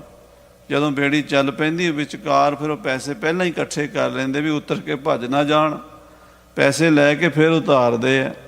ਸੋ ਸਾਰਿਆਂ ਕੋਲੋਂ ਮਜ਼ਦੂਰੀ ਮੰਗ ਲਈ, ਦਿਓ ਬਈ ਮੇਰੇ ਪੈਸੇ ਦਿਓ, ਭਾੜਾ ਦਿਓ। ਸਿੱਖ ਕੇ ਪਾਸ ਸੋ ਪੈਸੇ ਚਾ ਪਾਂਚ। ਉਹ ਜਿਹੜਾ ਸਿੱਖ ਸੀ ਗੁਰੂ ਰਾਮਦਾਸ ਜੀ ਦਾ, ਉਹਦੇ ਕੋਲ ਕੇਵਲ 5 ਪੈਸੇ ਸੀਗੇ, ਹੋਰ ਕੋਈ ਪੈਸਾ ਨਹੀਂ ਸੀ। 5 ਪੈਸੇ ਸੀ ਸਿੱਖ ਦੀ ਜੇਬ ਦੇ ਵਿੱਚ। ਸੋ ਸਭ ਦੇ ਰਹਿਓ ਨਹਲੀਨ। ਸਿੱਖ ਨੇ ਉਹ ਹੀ ਦਿੱਤੇ। ਉਹਨੂੰ ਬਾਰ-ਬਾਰ ਆਖਿਆ ਵੀ ਮੇਰੇ ਕੋਲ ਇੰਨੇ ਹੀ ਨੇ, ਤੂੰ ਲੈ ਲੈ ਤੇ ਮੈਨੂੰ ਪਾਰ ਲੰਘਾ ਦੇ। ਪਰ ਇਹ ਮਲਾਹ ਇੰਨਾ ਢੀਠ ਸੀ, ਕਹਿੰਦਾ ਨਾ, ਇੰਨੇ ਘੱਟ ਪੈਸਿਆਂ ਨਾਲ ਨਹੀਂ ਮੈਂ ਮੰਨਣਾ, ਪੈਸੇ ਪੂਰੇ ਲੈਣੇ ਆ, ਤੈਨੂੰ ਤਾਂ ਉਤਾਰਾਂਗਾ ਪਾਰ। ਰਿਸ ਧਰ ਅਦਕ ਤਾੜ ਨਾ ਕੀਨ। ਤੇ ਗੁੱਸੇ ਵਿੱਚ ਸਿੱਖ ਨੂੰ ਤਾੜੀ ਗਿਆ। ਸਿੱਖ ਵਿਚਾਰਾ ਹੱਥ ਜੋੜੀ ਗਿਆ ਵੀ ਮੈਨੂੰ ਤੂੰ ਪਾਰ ਲੰਘਾ ਦੇ, ਮੇਰੇ ਕੋਲ ਇੰਨੇ ਹੀ ਪੈਸੇ, ਮੈਨੂੰ ਸਤਿਗੁਰੂ ਰਾਮਦਾਸ ਮਹਾਰਾਜ ਨੇ ਭੇਜਿਆ ਹੈ ਕਿ ਕੋਈ ਗੁਰੂ ਘਰ ਦਾ, ਗੁਰੂ ਮਹਾਰਾਜ ਦੇ ਦਰਬਾਰ ਦਾ ਕੋਈ ਕੰਮ ਹੈ, ਉਹ ਮੈਂ ਕਰਨਾ, ਤੇ ਤੂੰ ਪੈਸੇ ਮੇਰੇ ਕੋਲ ਜਿੰਨੇ ਉਹਨੇ ਲੈ ਲੈ, ਮੇਰੇ ਕੋਲ ਹੋਰ ਪੈਸੇ ਹੈ ਨਹੀਂ। ਤੁਰਕ ਜੇ ਜੀਆ ਅਦਕ ਲਗਾਇਓ ਹੋ। ਤੇ ਅੱਗੋਂ ਉਹ ਜਿਹੜਾ ਸੀ ਨਾ ਮਲਾਹ, ਉਹ ਕਹਿੰਦਾ ਤੁਰਕਾਂ ਨੇ ਬੜਾ ਟੈਕਸ ਲਾਇਆ ਹੋਇਆ। ਜੇਜੀਆ ਕਹਿੰਦੇ ਨੇ ਟੈਕਸ ਨੂੰ, ਜਜੀਆ। ਜਿਹੜਾ ਤੁਰਕਾਂ ਨੇ ਜਜੀਆ ਲਾਇਆ ਹੋਇਆ, ਮੈਂ ਉਹ ਵੀ ਤੇ ਭਰਨਾ ਹੁੰਦਾ, ਮੈਂ ਕਿੱਥੋਂ ਭਰਾਂਗਾ ਜੇ ਤੁਸੀਂ ਪੈਸੇ ਮੈਨੂੰ ਪੂਰੇ ਨਹੀਂ ਦਿਓਗੇ। ਇਨ ਤੇ ਚੌਗਨ ਦੇਹ ਤਜਾਇਓ। ਇਹ ਤੂੰ 5 ਪੈਸੇ ਕਹਿ ਰਿਹਾ, ਇਹਦੇ ਨਾਲੋਂ 4 ਗੁਣਾ 20 ਪੈਸੇ ਦੇਣੇ ਪੈਣੇ। ਜੇ ਤੂੰ 20 ਪੈਸੇ ਦੇਵੇਂਗਾ ਤੇ ਪਾਰ ਜਾਏਗਾ, ਨਹੀਂ ਤੇ ਮੈਂ ਤੈਨੂੰ ਪਾਰ ਨਹੀਂ ਲੰਘਾਣਾ। ਸੁਨ ਸਿੱਖ ਬਿਨਤੀ ਕਰ ਬਹੁ ਕਹਿਓ। ਇਹ ਸੁਣ ਕੇ ਸਿੱਖ ਨੇ ਬੜੇ ਤਰਲੇ ਕੀਤੇ, ਬੇਨਤੀਆਂ ਕੀਤੀਆਂ ਵੀ ਭਰਾਵਾ ਜੇ ਮੇਰੇ ਕੋਲ ਪੈਸੇ ਹੁੰਦੇ, ਮੈਂ ਕੋਈ ਲੁਕਾਣੇ ਨਹੀਂ ਸੀ, ਮੈਂ ਗੁਰੂ ਮਹਾਰਾਜ ਚੌਥੇ ਪਾਤਸ਼ਾਹ ਦਾ ਸਿੱਖ ਹਾਂ ਤੇ ਮੈਂ ਕੋਈ ਤੇਰੇ ਨਾਲ ਝੂਠ ਨਹੀਂ ਬੋਲਦਾ, ਮੇਰੇ ਕੋਲ ਹੈ ਹੀ 5 ਪੈਸੇ, ਤੂੰ 5 ਪੈਸੇ ਲੈ ਕੇ ਮੈਨੂੰ ਪਾਰ ਲੰਘਾ ਦੇ। ਜੇ ਕਿਤੇ ਫੇਰ ਹੋਏ ਮੈਂ ਦੇ ਵੀ ਦਿਆਂਗਾ, ਪਰ ਹੁਣ ਮੇਰੇ ਕੋਲ ਹੈ ਨਹੀਂ, ਮੈਂ ਕਿੱਥੋਂ ਦਿਆਂ। ਸਿੱਖ ਨੇ ਬੜੇ ਤਰਲੇ ਮਿੰਨਤਾਂ ਕੀਤੀਆਂ ਮਲਾਹ ਦੀਆਂ। ਅਬ ਮਮ ਪਾਸ ਨਹੀਂ ਕੁਛ ਰਹਿਓ। ਕਹਿਣ ਲੱਗਾ ਮੇਰੇ ਕੋਲ 5 ਪੈਸਿਆਂ ਤੋਂ ਵੱਧ ਕੇ ਕੁਛ ਰਿਹਾ ਨਹੀਂ, ਜੇ ਮੈਂ ਤੈਨੂੰ ਦੇ ਦਿਆਂ। ਕਾਰਜ ਗੁਰ ਕੇ ਉਲੰਘਨ ਪਾਰ। ਜਾਣਾ ਵੀ ਜ਼ਰੂਰੀ ਹੈ ਨਦੀ ਤੋਂ ਪਾਰ, ਕਿਉਂਕਿ ਗੁਰੂ ਮਹਾਰਾਜ ਚੌਥੇ ਪਾਤਸ਼ਾਹ ਜੀ ਨੇ, ਸੋਢੀ ਸੁਲਤਾਨ ਸਤਿਗੁਰੂ ਰਾਮਦਾਸ ਸਾਹਿਬ ਜੀ ਨੇ ਮੈਨੂੰ ਭੇਜਿਆ ਹੈ। ਲੀਜੈ ਇਹ ਨਾ ਕਰਹੁ ਤੂੰ ਤਕਰਾਰ। ਤਕਰਾਰ ਨਾ ਕਰ, ਇਹ 5 ਪੈਸੇ ਲੈ ਲੈ ਤੇ ਗੁਰੂ ਤੇਰਾ ਭਲਾ ਕਰੇਗਾ, ਪ੍ਰਮਾਤਮਾ ਤੈਨੂੰ ਕਿਸੇ ਹੋਰ ਪਾਸਿਓਂ ਦੇ ਦੇਗਾ। ਤੂੰ ਮੇਰੇ ਨਾਲ ਹੁਣ ਬਹਿਸ ਨਾ ਕਰ। ਇੰਨੇ ਲੋਕਾਂ ਨੇ ਪੈਸੇ ਦਿੱਤੇ ਹੈ ਤੈਨੂੰ ਸਾਰਿਆਂ ਨੇ, ਜੇ ਮੇਰੇ ਕੋਲ ਹੁੰਦੇ ਮੈਂ 20 ਦੇ 20 ਦੇਣੇ ਸੀ ਤੈਨੂੰ, ਮੇਰੇ ਕੋਲ 5 ਹੀ ਪੈਸੇ ਨੇ, ਮੈਂ 5 ਹੀ ਦੇ ਸਕਦਾ ਹੁਣ। ਕਹਿ ਬਹੁ ਰਹਿਓ ਨ ਮੂਰਖ ਮਾਨੀ। ਸਿੱਖ ਨੇ ਬੜੀਆਂ ਮਿੰਨਤਾਂ ਬੜੇ ਤਰਲੇ ਕੀਤੇ, ਪਰ ਮੂਰਖ ਮਲਾਹ ਨੂੰ ਅਕਲ ਨਹੀਂ ਆਈ, ਉਹ ਮੰਨਿਆ ਨਹੀਂ। ਹਾਂਜੀ, ਲੀਨ ਉਠਾਏ ਗਹਿਓ ਦਿਡ ਪਾਨੀ। ਗੁੱਸੇ 'ਚ ਆ ਗਿਆ ਮਲਾਹ। ਮਲਾਹ ਤਗੜਾ ਸੀ, ਸਿੱਖ ਵਿਚਾਰਾ ਸਾਧੂ ਬਿਰਤੀ ਵਾਲਾ ਸੀ। ਇਹਨੇ ਮਲਾਹ ਨੇ ਸਿੱਖ ਨੂੰ ਚੁੱਕ ਕੇ ਪਾਣੀ 'ਚ ਸੁੱਟਤਾ, ਦਰਿਆ ਦੇ ਵਿੱਚ, ਜਿੱਥੇ ਬਹੁਤ ਤੇਜ਼ ਪਾਣੀ ਚੱਲ ਰਿਹਾ ਸੀ, ਚੁੱਕ ਕੇ ਉਹਦੇ ਵਿੱਚ ਮਾਰਿਆ ਵਗਾ ਕੇ। ਬਰਤੇ ਸਿੱਖ ਕੋ ਦੀਨ ਤਕੇਲਾ। ਜ਼ੋਰ ਨਾਲ ਧੱਕਾ ਮਾਰ ਦਿੱਤਾ ਪਾਣੀ ਦੇ ਵਿੱਚ, ਦਰਿਆ ਦੇ ਵਿੱਚ। ਹੋਏ ਨਿਰਦੈ ਸਲਤਾ ਮਹਿ ਮੇਲਾ। ਬੜਾ ਨਿਰਦਈ ਹੋ ਕੇ, ਬੇਕਿਰਕ ਹੋ ਕੇ, ਬੇਰਹਿਮ ਹੋ ਕੇ ਗੁਰੂ ਦੇ ਸਿੱਖ ਨੂੰ ਨਦੀ 'ਚ ਸਿੱਟ ਦਿੱਤਾ ਇਸ ਮਲਾਹ ਨੇ। ਸਹਿਤ ਕ੍ਰੋਧ ਸਿੱਖ ਚਾਹਤ ਐਸੇ। ਤੇ ਗੁਰੂ ਦਾ ਸਿੱਖ ਵਿਚਾਰਾ ਪਾਣੀ 'ਚ ਡੁੱਬ ਰਿਹਾ, ਤੇ ਮਨ ਵਿੱਚ ਉਹਦੇ ਇੱਛਾ, ਫਿਰ ਗੁਰੂ ਗੁੱਸਾ ਤਾਂ ਆਉਣਾ ਹੀ ਸੀਗਾ। ਜਿਹੜਾ ਬੰਦਾ ਇੰਨਾ ਕਿਸੇ ਨਾ ਕਰੇ, ਚੁੱਕ ਕੇ ਨਦੀ ਸੁੱਟੇ, ਤੇ ਅੱਗੋਂ ਫਿਰ ਗੁੱਸਾ ਨਹੀਂ ਆਉਣਾ। ਜਬੈ ਬਾਣ ਲਾਗਿਓ ਤਬੈ ਰੋਸ ਜਾਗਿਓ। ਸਿੱਖ ਨੂੰ ਗੁੱਸਾ ਚੜ੍ਹ ਗਿਆ। ਹਾਂਜੀ, ਆਮਿਖ ਕਾਟ ਖਾਉ ਇਸ ਜੈਸੇ। ਇੰਨਾ ਕੁ ਗੁੱਸਾ ਚੜ੍ਹਿਆ ਡੁੱਬਦੇ ਹੋਏ ਸਿੱਖ ਨੂੰ, ਵੀ ਕਹਿੰਦੇ ਵੀ ਇਹਦਾ ਮੈਨੂੰ ਜੀ ਕਰਦਾ ਕੱਚੇ ਨੂੰ ਖਾਵਾਂ, ਮੈਨੂੰ ਇਹਦਾ ਮਾਸ ਮੈਂ ਵੱਢ ਵੱਢ ਕੇ ਖਾਣਾ ਕੱਚੇ ਨੇ। ਇੱਦਾਂ ਉਹਨੂੰ ਮਨ 'ਚ ਫੁਰਨਾ ਆਇਆ। ਗੁਰੂ ਕੋ ਅਦਬ ਨਾ ਕਰਨਾ ਕੀਨ। ਇਸ ਬੰਦੇ ਨੇ ਗੁਰੂ ਦਾ ਅਦਬ ਵੀ ਨਹੀਂ ਕੀਤਾ। ਗੁਰੂ ਮਹਾਰਾਜ ਚੌਥੇ ਪਾਤਸ਼ਾਹ ਸਤਿਗੁਰੂ ਰਾਮਦਾਸ ਜੀ ਦਾ ਨਾਂ ਲਿਆ, ਇਹਨੂੰ ਫਿਰ ਵੀ ਸ਼ਰਮ ਨਹੀਂ ਆਈ। ਇਹਨੇ ਦਇਆ ਨਹੀਂ ਕੀਤੀ ਮੇਰੇ ਉੱਤੇ, ਮੈਨੂੰ ਡੋਬ ਦਿੱਤਾ ਪਾਣੀ ਵਿੱਚ। ਇਮ ਚਿਤਵਤ ਪ੍ਰਾਨਨ ਤਜ ਦੀਨ। ਇਸ ਤਰ੍ਹਾਂ ਵਿਚਾਰਾ ਸਿੱਖ ਸੋਚਦਾ, ਕਹਿੰਦਾ ਇਹਦੇ ਤੇ ਮੈਂ ਬੋਟੀ ਬੋਟੀ ਖਾਵਾਂਗਾ ਇਹਦੀ। ਇੱਦਾਂ ਸੋਚਦੇ ਦੀ ਵਿਚਾਰੇ ਦੀ ਪਾਣੀ 'ਚ ਮੌਤ ਹੋ ਗਈ, ਡੁੱਬ ਗਿਆ। ਹਾਂਜੀ, ਸਿੱਖ ਨੇ ਦੇਹ ਬਾਜ ਕੋ ਪਾਇਓ। ਤੇ ਉਹ ਮਰ ਕੇ ਬਾਜ ਦੀ ਜੂਨੀ 'ਚ ਪੈ ਗਿਆ, ਕਿਉਂਕਿ ਇੱਛਾ ਸੀ ਨਾ ਵੀ ਮੈਂ ਮਾਸ ਖਾਣਾ, ਬੋਟੀਆਂ ਤੋੜ ਤੋੜ ਕੇ। ਅੰਤਕਾਲ ਜਿਹੋ ਜਿਹੀ ਇੱਛਾ ਹੁੰਦੀ ਸਾਧ ਸੰਗਤ ਜੀ। ਮਹਾਰਾਜ ਸਾਹਿਬ ਜੀ ਬਾਣੀ ਚਾਹੁੰਦੇ ਨਾ, ਨਾਨਕ ਮੇਰ ਸਰੀਰ ਕਾ ਜੁਗ ਇੱਕ ਰਥ ਵਾਹੋ, ਜੁਗ ਜੁਗ ਫੇਰ ਬਟਾਈ ਹੈ, ਗਿਆਨੀ ਬੁੱਝੈ ਤਾਹੇ। ਇਹ ਜਿਹੜੀ ਰੂਹ ਹੈ ਨਾ, ਇਹ ਆਤਮਾ ਦੀ ਯਾਤਰਾ ਜਾਰੀ ਰਹਿੰਦੀ ਹੈ। ਇੱਕ ਸਰੀਰ ਛੱਡ ਕੇ ਦੂਜੇ 'ਚ, ਦੂਜੇ ਨੂੰ ਛੱਡ ਕੇ ਤੀਜੇ 'ਚ। ਵਾਸ਼ਨਾ ਬੱਧਾ ਆਵੇ ਜਾਵੇ, ਜਿੱਦਾਂ ਦੀ ਵਾਸ਼ਨਾ ਉੱਦਾਂ ਦੀ ਅੱਗੇ ਦੀ ਯਾਤਰਾ ਸ਼ੁਰੂ ਹੋ ਜਾਂਦੀ ਹੈ। ਸੋ ਇਹਦੀ ਵਾਸ਼ਨਾ ਇਹਨੂੰ ਬਾਜ ਦੀ ਜੂਨੀ 'ਚ ਲੈ ਗਈ। ਦੇਵ ਜੋਗ ਤੇ ਹਮ ਕਰ ਆਇਓ। ਤੇ ਸਾਡੇ ਨਾਲ ਇਹਦਾ ਸੰਜੋਗ ਸੀਗਾ, ਅਕਾਲ ਪੁਰਖ ਨੇ ਇਹੋ ਜਿਹਾ ਸੰਜੋਗ ਬਣਾਇਆ, ਸਾਡੇ ਹੱਥ 'ਚ ਆ ਗਿਆ ਬਾਜ ਬਣ ਕੇ। ਮਰ ਕੇਵਟ ਇਹ ਭਇਓ ਬਟੇਰਾ। ਤੇ ਇਹ ਜਿਹੜਾ ਮਲਾਹ ਹੈ, ਇਹ ਮਰ ਕੇ ਹੁਣ ਬਟੇਰਾ ਬਣਿਆ ਹੈ। ਹਾਂਜੀ, ਲੈ ਪਲਟਾ ਅਬ ਪੂਰਬ ਕੇਰਾ। ਤੇ ਇਹ ਬਾਜ ਉਸ ਮਲਾਹ ਕੋਲੋਂ ਬਦਲਾ ਲੈ ਰਿਹਾ। ਉਹ ਮਲਾਹ ਬਣ ਗਿਆ ਬਟੇਰਾ, ਤੇ ਸਿੱਖ ਬਣ ਗਿਆ ਬਾਜ। ਜਿਹੜਾ ਸਿੱਖ ਨਾਲ ਵਾਅਦਾ ਕੀਤਾ ਸੀਗਾ, ਉਹਨੇ ਆਪਣਾ ਹਿਸਾਬ ਕਿਤਾਬ ਅੱਜ ਪੂਰਾ ਕਰ ਲਿਆ ਹੈ। ਤਿਆਗ ਦੇਹੇਂਗੇ ਤਨ ਕੋ ਦਊ। ਮਹਾਰਾਜ ਕਹਿੰਦੇ ਭਾਈ ਸਿੱਖਾ, ਇਹ ਹੁਣ ਥੋੜੇ ਚਿਰ ਵਿੱਚ ਹੀ ਸਰੀਰ ਤਿਆਗ ਦੇਣਗੇ। ਇਹਨਾਂ ਦਾ ਹੁਣ ਸਮਾਂ ਪੂਰਾ, ਇਹਨਾਂ ਨੇ ਆਪਣਾ ਹਿਸਾਬ ਹੀ ਨਿਬੇੜਨਾ ਸੀ, ਨਿਬੜ ਗਿਆ ਬਸ। ਇਹਨਾਂ ਦੀ ਹੁਣ ਮੁਕਤੀ ਕਰ ਦਿਆਂਗੇ। ਜਨਮ ਧਰਨ ਅਨਕਾਜ ਨ ਕਉ। ਹੋਰ ਇਹਨਾਂ ਨੂੰ ਕੋਈ ਕੰਮ ਨਹੀਂ ਸੀ ਜਨਮ ਧਾਰਨ ਦਾ, ਇਸੇ ਕਰਕੇ ਇਹਨਾਂ ਦਾ ਜਨਮ ਹੋਇਆ ਸੀ। ਤੇ ਹੁਣ ਅੱਜ ਸਾਡੇ ਹੱਥ ਦੋਵਾਂ ਦੇ ਪ੍ਰਾਣ ਨਿਕਲੇ ਮਹਾਰਾਜ ਦੇ ਹੱਥਾਂ ਵਿੱਚ ਸੀ। ਉਹ ਦੇਖੋ ਮਲਾਹ ਨੇ ਪਾਪ ਕੀਤਾ ਸੀ, ਪਰ ਗੁਰੂ ਰਾਮਦਾਸ ਦਾ ਨਾਂ ਸੁਣਿਆ ਸੀ ਨਾ, ਇਸ ਕਰਕੇ ਗੁਰੂ ਮਹਾਰਾਜ ਦੇ ਹੱਥ ਆ ਗਿਆ ਹੋਵੇ। ਇਧਰ ਬਾਜ ਤਾਂ ਗੁਰੂ ਕਾ ਸਿੱਖ ਸੀ, ਉਹ ਵੀ ਗੁਰੂ ਕੇ ਚਰਨਾਂ 'ਚ ਆ ਗਿਆ। ਅੱਜ ਦੋਵਾਂ ਦਾ ਗੁਰੂ ਸਾਹਿਬ ਦੇ ਹੱਥਾਂ ਵਿੱਚ ਹੀ ਹਿਸਾਬ ਕਿਤਾਬ ਪੂਰਾ ਹੋ ਰਿਹਾ ਹੈ। ਇਮ ਕਹਤੇ ਦੋਨੋਂ ਤਨ ਤਿਆਗਾ। ਮਹਾਰਾਜ ਕਹਿੰਦੇ ਹੁਣ ਇਹ ਸਰੀਰ ਤਿਆਗ ਦੇਣਗੇ। ਜਦੋਂ ਇਉਂ ਕਿਹਾ, ਬਟੇਰੇ ਨੂੰ ਤੇ ਬਾਜ ਖਾ ਗਿਆ, ਤੇ ਨਾਲ ਹੀ ਬਟੇਰੇ ਦੇ ਪ੍ਰਾਣ ਨਿਕਲੇ, ਬਾਜ ਦੇ ਵੀ ਨਿਕਲ ਗਏ। ਬਾਜ ਨੇ ਵੀ ਉੱਥੇ ਸਿਰ ਸੁੱਟ ਦਿੱਤਾ, ਉਹ ਵੀ ਚੜ੍ਹਾਈ ਕਰ ਗਿਆ। ਨਭ ਪ੍ਰਕਾਸ਼ ਕੁਛ ਦੀਖਣ ਲਾਗਾ। ਤੇ ਆਕਾਸ਼ ਵਿੱਚ ਨਾ ਇੱਕ ਪ੍ਰਕਾਸ਼ ਦਿਸਿਆ, ਇੱਕ ਨੂਰ ਦਿਸਿਆ। ਗੁਰ ਕਰ ਲੱਗੇ ਸੋ ਆਏ ਬਿਮਾਨ। ਆਹਾ, ਗੁਰੂ ਸਾਹਿਬ ਦੇ ਹੱਥਾਂ ਵਿੱਚ ਮੌਤ ਹੋਈ ਦੋਵਾਂ ਦੀ। ਗੁਰੂ ਸਾਹਿਬ ਦਾ ਤੇ ਨਾਂ ਲੈ ਕੇ ਵੀ ਜੇ ਕੋਈ ਮਰ ਜਾਵੇ, ਜਮਦੂਤ ਨੇੜੇ ਨਹੀਂ ਆਉਂਦੇ। ਧੰਨ ਗੁਰੂ ਹਰਗੋਬਿੰਦ ਸਾਹਿਬ ਮਹਾਰਾਜ, ਧੰਨ ਗੁਰੂ ਹਰਗੋਬਿੰਦ ਸਾਹਿਬ ਮਹਾਰਾਜ, ਧੰਨ ਗੁਰੂ ਹਰਗੋਬਿੰਦ ਸਾਹਿਬ ਮਹਾਰਾਜ। ਮੀਰੀ ਪੀਰੀ ਦੇ ਮਾਲਕ, ਦਲ ਭੰਜਨ ਗੁਰ ਸੂਰਮਾ, ਬੜ ਜੋਧਾ, ਬਹੁ ਪਰਉਪਕਾਰੀ ਪਾਤਸ਼ਾਹ, ਉਹਨਾਂ ਦੇ ਹੱਥ ਲੱਗੇ, ਬਿਮਾਨ ਆ ਗਿਆ।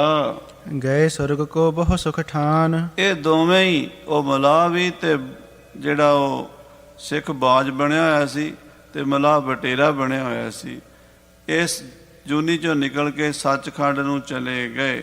ਤਬ ਸਿੱਖ ਨੇ ਬੂਝੇ ਕਰ ਜੋਰ।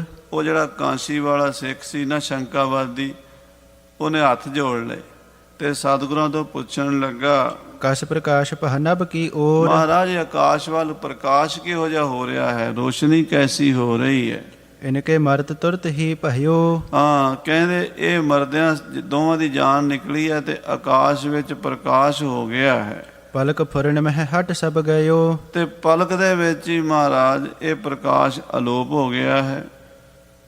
ਸਤਿਗੁਰ ਕਹਿਓ ਸੁਰਗ ਇਹ ਗਏ। ਮਹਾਰਾਜ ਕਹਿੰਦੇ ਇਹ ਪ੍ਰਕਾਸ਼ ਇਹਨਾਂ ਦੀ ਆਤਮਾ ਦਾ ਸੀ, ਇਹ ਹੁਣ ਪ੍ਰਕਾਸ਼ ਵਾਲੀ ਆਤਮਾ ਬਣ ਕੇ ਸੁਰਗਾਂ ਨੂੰ ਗਏ ਨੇ। ਬਿਦਤ ਪ੍ਰਕਾਸ਼ ਬਿਮਾਨਨ ਕੀਏ। ਔਰ ਬਿਮਾਨ ਇਹਨਾਂ ਵਾਸਤੇ ਆਏ ਨੇ, ਇਹਨਾਂ ਦੀ ਰੂਹ ਨੂੰ ਲੈਣ ਵਾਸਤੇ ਦੇਵਲੋਕ ਤੋਂ ਬਿਮਾਨ ਆਏ ਨੇ।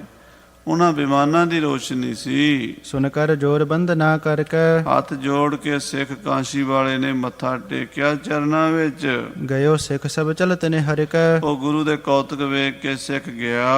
ਸੰਗਤ ਸੰਗ ਮਿਲਿਓ ਤਬ ਜਾਏ। ਜਿਹੜੀ ਸੰਗਤ ਆਈ ਸੀ ਬਨਾਰਸ ਤੋਂ, ਉਹਨਾਂ ਦੇ ਨਾਲ ਜਾ ਮਿਲਿਆ। ਸਭ ਪ੍ਰਸੰਗ ਕੋ ਦਇਓ ਸੁਨਾਏ। ਤੇ ਸੰਗਤ ਨੂੰ ਸਾਰੀ ਗੱਲ ਸੁਣਾਈ ਵੀ ਗੁਰੂ ਜੀ ਅੰਤਰਜਾਮੀ ਜਾਣੀ ਜਾਣ ਹਨ, ਤੇ ਗੁਰੂ ਜੀ ਦੀ ਕਿਸੇ ਕਿਰਿਆ ਨੂੰ ਵੇਖ ਕੇ ਸ਼ੰਕਾ ਨਹੀਂ ਕਰਨਾ। ਤੁਸੀਂ ਇੱਥੇ ਰਹਿਣਾ, ਇੱਥੇ ਰੋਜ਼ ਮਹਾਰਾਜ ਬਾਣੀ ਵੀ ਪੜ੍ਹਦੇ ਆ, ਕੀਰਤਨ ਕਥਾ ਵੀ ਕਰਦੇ ਆ, ਤੇ ਸ਼ਿਕਾਰ ਵੀ ਖੇਡਦੇ ਆ। ਇਹ ਇੰਨੇ ਸੋਚਾਂ 'ਚ ਪੈ ਜਾ ਜੇ ਵੀ ਇਹ ਸ਼ਿਕਾਰ ਕਿਉਂ ਖੇਡਦੇ ਆ। ਇਹ ਜੋ ਵੀ ਗੁਰੂ ਸਾਹਿਬ ਕਰਦੇ ਠੀਕ ਹੀ ਕਰਦੇ, ਕਹਿੰਦੇ। ਹਾਂਜੀ, ਧਰ ਸ਼ਰਦਾ ਕੋ ਤਬ ਹਰਿ ਖਾਈ। ਸ਼ਰਧਾ ਧਰ ਕੇ ਸਾਧ ਸੰਗਤ ਜੀ ਖੁਸ਼ ਹੋਈ ਸਾਰੀ ਸੰਗਤ। ਸਗਰੇ ਸਿੱਖ ਦਰਸ਼ਨ ਕੋ ਆਏ। ਸਾਰੀਆਂ ਸੰਗਤਾਂ ਦਰਸ਼ਨ ਲਈ ਆਈਆਂ ਗੁਰੂ ਦੇ ਦਰਬਾਰ ਵਿੱਚ।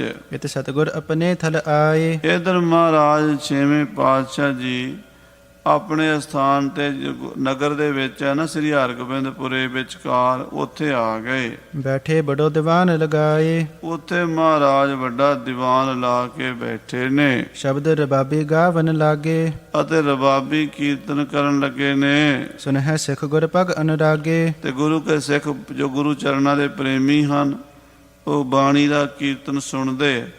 ਜਦੋਂ ਬਾਣੀ ਗਾਈ ਜਾਂਦੀ ਹੈ, ਸਿੱਖ ਸੁਣਦੇ ਤੇ ਮਨ ਪ੍ਰਸੰਨ ਹੁੰਦਾ ਹੈ ਕੀਰਤਨ ਸੁਣ ਕੇ। ਜੋ ਜੋ ਸੰਗਤ ਲਿਆਏ ਅਕੋਰ। ਜਿਹੜੀ ਜਿਹੜੀ ਸੰਗਤਾਂ ਭੇਟਾਵਾਂ ਲੈ ਕੇ ਆਈਆਂ ਨੇ, ਸੋ ਲੈ ਕਰ ਆਏ ਗੁਰ ਔਰ। ਉਹ ਉਹਨਾਂ ਨੇ ਲਿਆ ਕੇ ਗੁਰੂ ਦੇ ਦਰਬਾਰ ਵਿੱਚ ਅਰਪਣ ਕੀਤੀਆਂ ਨੇ। ਆਗੇ ਧਰ ਧਰ ਕਰ ਕਰ ਨਮੋ। ਗੁਰੂ ਦੇ ਅੱਗੇ ਰੱਖ ਕੇ ਭੇਟਾਵਾਂ ਮੱਥਾ ਟੇਕਿਆ ਹੈ। ਪਿਖ ਪਿਖ ਦਰਸ਼ਨ ਮੁਦ ਤਿਹ ਸਮੋ। ਮਹਾਰਾਜ ਦੇ ਦਰਸ਼ਨ ਕਰਕੇ ਪ੍ਰਸੰਨ ਹੋਏ ਨੇ। ਸਤਿਗੁਰ ਦਇਆ ਦ੍ਰਿਸ਼ਟ ਸੋ ਹੇਰੈ। ਮਹਾਰਾਜ ਜੀ ਧੰਨ ਗੁਰੂ ਹਰਗੋਬਿੰਦ ਸਾਹਿਬ ਜੀ ਉਹਨਾਂ ਸੰਗਤਾਂ ਵੱਲ ਮਿਹਰ ਦੀ ਦ੍ਰਿਸ਼ਟੀ ਕੀਤੀ। ਕਿਰਪਾ ਕਟਾਖ ਅਵਲੋਕਨ ਕੀਨੋ, ਦਾਸ ਕਾ ਦੁਖ ਬਿਦਾਰਿਓ।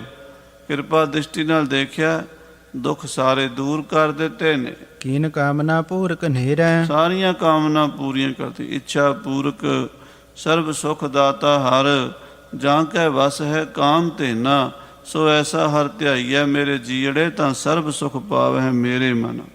ਸਭ ਕੋ ਕੁਸ਼ਲ ਬੂਝ ਸਨਮਾਨੇ। ਸਾਰੀ ਸੰਗਤ ਦਾ ਗੁਰੂ ਜੀ ਨੇ ਹਾਲ ਚਾਲ ਪੁੱਛਿਆ, ਗਰੀਬ ਅਮੀਰ ਵੱਡੇ ਛੋਟੇ ਬਜ਼ੁਰਗ ਜਵਾਨ ਬੁੱਢੇ ਜਿੰਨੇ ਵੀ ਆਏ ਸੀ ਸਾਰਿਆਂ ਨੂੰ ਮਹਾਰਾਜ ਨੇ ਪੁੱਛਿਆ, ਭਾਈ ਠੀਕ ਹੋ, ਪਰਿਵਾਰ ਤੁਹਾਡੇ ਰਾਜੀ ਬਾਜੀ ਨੇ? ਸਾਰਿਆਂ ਦੇ ਦੁੱਖ ਸੁਣੇ, ਸਾਰਿਆਂ ਤੇ ਕਿਰਪਾ ਕੀਤੀ, ਸਾਰਿਆਂ ਦੇ ਦੁੱਖ ਦੂਰ ਕਰ ਦਿੱਤੇ। ਬੈਠੇ ਅਤ ਆਨੰਦ ਕੋ ਠਾਨੇ। ਤੇ ਬੜੇ ਪ੍ਰਸੰਨ ਹੋ ਕੇ ਮਹਾਰਾਜ ਬੈਠੇ, ਸੰਗਤਾਂ ਦੇ ਦਇਆ ਦ੍ਰਿਸ਼ਟੀ ਕਰ ਰਹੇ ਨੇ ਤੇ ਸੰਗਤਾਂ ਦਰਸ਼ਨ ਕਰਕੇ ਖੁਸ਼ ਹੋ ਰਹੀਆਂ ਨੇ। ਜੋ ਜੋ ਤਿਸੀ ਦੇਸ਼ ਕੀ ਗਾਥਾ। ਜੋ ਉਸ ਦੇਸ਼ ਦੀ ਯੂਪੀ ਬਿਹਾਰ ਦੀ ਗਾਥਾ ਹੈ, ਜੋ ਬਨਾਰਸ ਦੇ ਇਲਾਕੇ ਦੀ ਗੱਲਬਾਤ ਹੈ, ਉਹ ਉਦੋਂ ਦੇ ਸਿੱਖਾਂ ਨੂੰ ਪੁੱਛੀ ਹੈ, ਉਹਨਾਂ ਨੇ ਦੱਸੀ ਹੈ। ਉੱਧਰ ਦਾ ਵਰਤਾਰਾ ਕਿਹੋ ਜਿਹਾ, ਰਹਿਣ ਸਹਿਣ ਕਿੱਦਾਂ ਦਾ, ਬੋਲੀ ਕਿੱਦਾਂ ਦੀ, ਪਹਿਰਾਵਾ ਕਿੱਦਾਂ ਦਾ, ਲੋਕਾਂ ਦੇ ਘਰ-ਬਾਰ ਕਿੱਦਾਂ ਨੇ, ਉਹ ਸਾਰੇ ਖੁੱਲੇ ਬਚਨ ਸਤਿਗੁਰੂ ਜੀ ਨੇ ਕੀਤੇ ਹਨ। ਬੂਝਨ ਕਰੀ ਕਹੀ ਗੁਰ ਸਾਥਾ। ਸਿੱਖਾਂ ਨੂੰ ਮਹਾਰਾਜ ਪੁੱਛਿਆ ਤੇ ਸਿੱਖਾਂ ਨੇ ਸਾਰੀ ਗੱਲ ਸਤਿਗੁਰੂ ਜੀ ਨੂੰ ਦੱਸੀ ਹੈ ਉਸ ਦੇਸ਼ ਦੀ। ਸੰਧਿਆ ਲਗ ਬੈਠੇ ਤਿਸ ਥਾਨ। ਸੰਧਿਆ ਤੱਕ ਉੱਥੇ ਦੀਵਾਨ ਲੱਗਾ ਰਿਹਾ, ਸ਼ਾਮ ਤੱਕ ਸੰਗਤਾਂ ਆਉਂਦੀਆਂ ਰਹੀਆਂ, ਕੀਰਤਨ ਸੁਣਦੀਆਂ ਰਹੀਆਂ, ਕਥਾ ਸੁਣਦੀਆਂ ਰਹੀਆਂ। ਗੁਰੂ ਮਹਾਰਾਜ ਦੇ ਰਜ ਰਜ ਕੇ ਦਰਸ਼ਨ ਕੀਤੇ ਸੰਗਤਾਂ ਨੇ। ਸੋਦਰ ਭੋਗ ਪਰਿਓ ਸੁਨਕਾਨ। ਜਦੋਂ ਸੋਦਰ ਰਹਿ ਰਾਸ ਦਾ ਭੋਗ ਪਿਆ, ਸਮਾਪਤੀ ਹੋਈ, ਗਏ ਗੁਰੂ ਨਿਜ ਮੰਦਿਰ ਫੇਰੇ। ਫਿਰ ਗੁਰੂ ਜੀ ਆਪਣੇ ਮਹਿਲਾਂ ਵਿੱਚ, ਜਿੱਥੇ ਸਤਿਗੁਰੂ ਜੀ ਦਾ ਨਿਵਾਸ ਸਥਾਨ ਸੀ, ਉੱਥੇ ਚਲੇ ਗਏ। ਸੰਗਤ ਸਭ ਗਮਨੀ ਨਿਜ ਡੇਰੇ। ਤੇ ਸੰਗਤਾਂ ਆਪਣੇ ਆਪਣੇ ਡੇਰਿਆਂ ਵਿੱਚ, ਜਿੱਥੇ ਆਸਣ ਲਾਏ ਸੀ ਸੰਗਤਾਂ ਦੇ, ਉੱਥੇ ਚਲੀਆਂ ਗਈਆਂ। ਕੇਤਕ ਦਿਓਸ ਬਸੇ ਗੁਰ ਦਰਸ਼ੈ। ਇਹ ਕਾਸ਼ੀ ਦੀ ਆਈ ਹੋਈ ਸੰਗਤ, ਬਨਾਰਸ ਦੀ ਸੰਗਤ ਕਈ ਦਿਨ ਰਹੀ, ਕਿੰਨੇ ਚਿਰ ਗੁਰੂ ਸਾਹਿਬ ਦੇ ਦਰਸ਼ਨ ਕਰਦੀ ਰਹੀ। ਬਾਕ ਸੁਨਹਿ ਸਭ ਹੀ ਉਰ ਹਰਸ਼ੈ। ਮਹਾਰਾਜ ਦੇ ਬਚਨ ਸੁਣਦੀ ਹੈ ਸੰਗਤ, ਮਨ ਬੜਾ ਪ੍ਰਸੰਨ ਹੁੰਦਾ ਹੈ, ਖੁਸ਼ ਹੁੰਦੇ ਨੇ। ਬਹਰੋ ਵਿਦਾ ਹੋਏ ਕਰ ਗਈ। ਫਿਰ ਸੰਗਤਾਂ ਵਿਦਾ ਹੋ ਕੇ ਆਗਿਆ ਲੈ ਕੇ, ਮਹਾਰਾਜ ਹੁਣ ਸਾਡੇ ਤੇ ਖੁਸ਼ੀ ਕਰੋ, ਸਾਨੂੰ ਵਾਪਸ ਆਪਣੇ ਦੇਸ਼ ਜਾਣ ਦੀ ਇਜਾਜ਼ਤ ਬਖਸ਼ੋ, ਆਗਿਆ ਬਖਸ਼ੋ। ਤੇ ਸਤਿਗੁਰਾਂ ਦਾ ਹੁਕਮ ਲੈ ਕੇ ਵਾਪਸ ਗਈ ਹੈ ਸੰਗਤ। ਜਾਏ ਸੁਦਾ ਸਰ ਮੱਜਨ ਕੀਏ। ਔਰ ਜਾਣ ਤੋਂ ਪਹਿਲਾਂ ਸ੍ਰੀ ਅੰਮ੍ਰਿਤਸਰ ਵੀ ਗਏ, ਕਿਉਂਕਿ ਮਾਝੇ 'ਚ ਆਏ ਨੇ, ਗੁਰੂ ਕੇ ਤੀਰਥਾਂ ਦੇ ਵੀ ਦਰਸ਼ਨ ਕਰ ਜਾਈਏ। ਗੁਰੂ ਦੇ ਦਰਸ਼ਨ ਦਾ ਬੜਾ ਵੱਡਾ ਫਲ ਹੈ, ਤੇ ਗੁਰੂ ਦੇ ਦਰਬਾਰ ਸ੍ਰੀ ਹਰਿਮੰਦਰ ਸਾਹਿਬ ਦਾ ਵੀ ਬੜਾ ਫਲ ਹੈ, ਕਿਉਂਕਿ ਗੁਰੂ ਨੇ ਜੋ ਕੁਝ ਵੀ ਕੀਤਾ ਉਹ ਗੁਰੂ ਦਾ ਹੀ ਹੈ ਨਾ। ਸੱਚਖੰਡ ਸ੍ਰੀ ਹਰਿਮੰਦਰ ਸਾਹਿਬ ਦਰਬਾਰ ਸਾਹਿਬ ਦੇ ਦਰਸ਼ਨ ਕੀਤੇ ਹਨ। ਅਪਰ ਤੀਰਥਨ ਕੇ ਇਸ਼ਨਾਨੇ। ਹੋਰ ਜਿਹੜੇ ਤੀਰਥ ਨੇ ਸਾਧ ਸੰਗਤ ਜੀ, ਤਰਨਤਾਰਨ ਸਾਹਿਬ, ਗੋਇੰਦਵਾਲ ਸਾਹਿਬ, ਖੰਡੂਰ ਸਾਹਿਬ, ਉਹਨਾਂ ਦੇ ਵੀ ਸੰਗਤਾਂ ਦਰਸ਼ਨ ਕਰ ਗਈਆਂ ਨੇ। ਮਨ ਭਾਵਤ ਕਰ ਸਦਨ ਪਿਆਨੇ। ਔਰ ਸਾਰੇ ਦਰਬਾਰਾਂ ਦੇ ਦਰਸ਼ਨ ਕਰਕੇ ਸੰਗਤਾਂ ਵਾਪਸ ਚੱਲੀਆਂ ਨੇ। ਇਮ ਸਤਿਗੁਰ ਤਹਿ ਕਰਤ ਬਿਲਾਸ। ਇਸ ਤਰ੍ਹਾਂ ਮਹਾਰਾਜ ਜੀ ਧੰਨ ਸ੍ਰੀ ਗੁਰੂ ਹਰਗੋਬਿੰਦ ਸਾਹਿਬ ਮੀਰੀ ਪੀਰੀ ਦੇ ਮਾਲਕ ਨੇ ਕੌਤਕ ਕੀਤੇ, ਬਹੁਤ ਚੋਜ ਰਚਾਏ ਹਨ। ਰਹਿ ਹਜ਼ਾਰਾਂ ਸੇਵਕ ਪਾਸ। ਹਜ਼ਾਰਾਂ ਸਿੱਖ ਸੇਵਕ ਮਹਾਰਾਜ ਦੇ ਕੋਲ ਰਹਿੰਦੇ ਨੇ। ਭਗਤ ਮੁਕਤ ਕੀ ਬਖਸ਼ਿਸ਼ ਹੋਤ। ਮਹਾਰਾਜ ਮੁਕਤੀ ਵੀ ਦਿੰਦੇ ਨੇ, ਮਹਾਰਾਜ ਭੁਗਤੀ ਵੀ ਦਿੰਦੇ ਨੇ। ਮੁਕਤ ਭੁਗਤ ਜੁਗਤ ਤੇਰੀ ਸੇਵਾ, ਜਿਸ ਤੂੰ ਆਪ ਕਰਾਏ। ਮੁਕਤੀ ਦਾ ਮਤਲਬ ਹੈ ਮਰਨ ਤੋਂ ਬਾਅਦ ਸਾਡੀ ਆਤਮਾ ਇੱਧਰ ਉੱਧਰ ਨਾ ਭਟਕੇ, ਸੰਸਾਰ ਦੇ ਮੋਹ ਮਾਇਆ ਦੇ ਬੰਧਨਾਂ ਤੋਂ ਆਜ਼ਾਦ ਹੋ ਜਾਈਏ, 84 ਲੱਖ ਜੂਨਾਂ ਤੋਂ ਖਹਿੜਾ ਛੁੱਟ ਜਾਵੇ, ਇਹਨੂੰ ਕਹਿੰਦੇ ਮੁਕਤੀ। ਤੇ ਭੁਗਤੀ ਦਾ ਮਤਲਬ ਹੁੰਦਾ ਖਾਣ ਨੂੰ, ਪੀਣ ਨੂੰ, ਰਹਿਣ ਸਹਿਣ ਨੂੰ, ਰੋਟੀ ਕੱਪੜਾ ਮਕਾਨ, ਇਹ ਵੀ ਚਾਹੀਦਾ, ਇਹ ਵੀ ਗੁਰੂ ਦਿੰਦਾ ਹੈ। ਜੋ ਮੰਗੈ ਠਾਕੁਰ ਆਪਣੇ ਤੇ ਸੋਈ ਸੋਈ ਦੇਵ। ਭੁਗਤ ਮੁਕਤ ਕੀ ਬਖਸ਼ਿਸ਼ ਹੋਤ। ਗੁਰੂ ਸਾਹਿਬ ਵੱਲੋਂ ਮੁਕਤੀ ਔਰ ਭੁਗਤੀ ਦੀ ਬਖਸ਼ਿਸ਼ ਹੁੰਦੀ ਹੈ ਸਿੱਖਾਂ ਉੱਤੇ। ਨਿਤ ਪ੍ਰਤ ਸਿੱਖੀ ਅਧਿਕ ਉਦੋਤ। ਨਿਤਾ ਪ੍ਰਤੀ ਹਰ ਰੋਜ਼ ਸਿੱਖੀ ਵੱਧ ਰਹੀ ਹੈ, ਗੁਰੂ ਕੀ ਸਿੱਖੀ 'ਚ ਵਾਧਾ ਹੋ ਰਿਹਾ, ਰੋਜ਼ ਹਜ਼ਾਰਾਂ ਸਿੱਖ ਨਵੇਂ ਬਣ ਰਹੇ ਹੈ। ਇਸ ਤਰ੍ਹਾਂ ਸਾਧ ਸੰਗਤ ਜੀ ਮਹਾਰਾਜ ਧੰਨ ਗੁਰੂ ਹਰਗੋਬਿੰਦ ਸਾਹਿਬ ਮੀਰੀਆਂ ਪੀਰੀਆਂ ਦੇ ਮਾਲਕ ਚੋਜ ਰਚਾ ਰਹੇ ਨੇ ਸ੍ਰੀ ਹਰਗੋਬਿੰਦਪੁਰੇ ਦੀ ਧਰਤੀ ਤੇ। ਅੱਗੇ ਆਪਾਂ ਇਹ ਪਾਵਨ ਕਥਾ ਸਰਵਣ ਕਰਾਂਗੇ। ਸਮੇਂ ਦੇ ਲਿਹਾਜ਼ ਨਾਲ ਸਮਾਪਤੀ ਹੈ। ਹੇ ਗੋਬਿੰਦ